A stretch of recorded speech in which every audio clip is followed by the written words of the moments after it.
Hello, Serge here from the Backyard Driving Range. All right, got a question that came in to customer service or a comment. This kind of is definitely in your own words. And this comes from Keith Schmidt.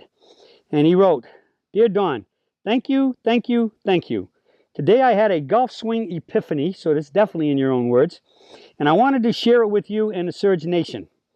I discovered the importance of a quiet left elbow in the backswing. While working on no wrist action is good wrist action, I discovered that when you rotate or cock your wrist, we'll go with the rotation, it's not cocking. People sometimes think it feels like it's cocking because as it rotates, it's moving and it's gives you that feeling that in a proper rotation from the ball and socket joint, the whole arm's moving. So it's definitely a wrist, it's a rotation.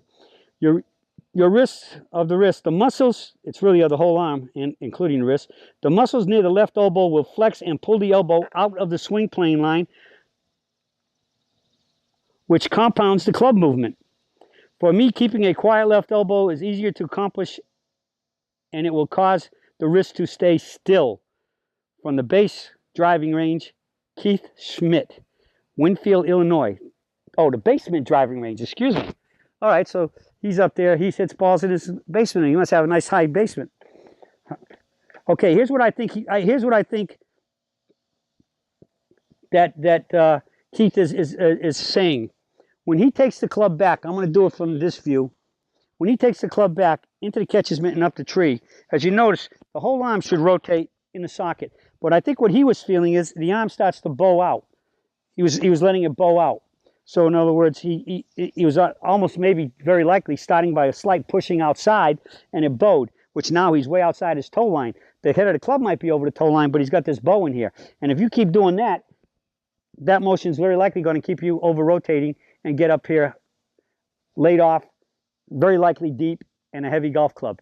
All right, which likely means if you come straight down from there, you're going to be probably hitting things on a very low bottom of the club or in the heel or whatever. Maybe even some highs or hosel rockets, or you're going to have to kind of try to somehow get the club back more vertical and back down in front of you, which is causing a lot of momentum. So the key, as he said, was keeping it quiet. So I think quiet for him was meaning that it stays constant where it is, and all it does is just rotate. That's why, like, one of the things I've always said was one of the takeaway drills would be takeaway practice, shaking hands with somebody who's standing right back here with their hand over your toe line. And then if you just turn to there, you're going to see that your arm will just together go this way. Another good one would be like taking this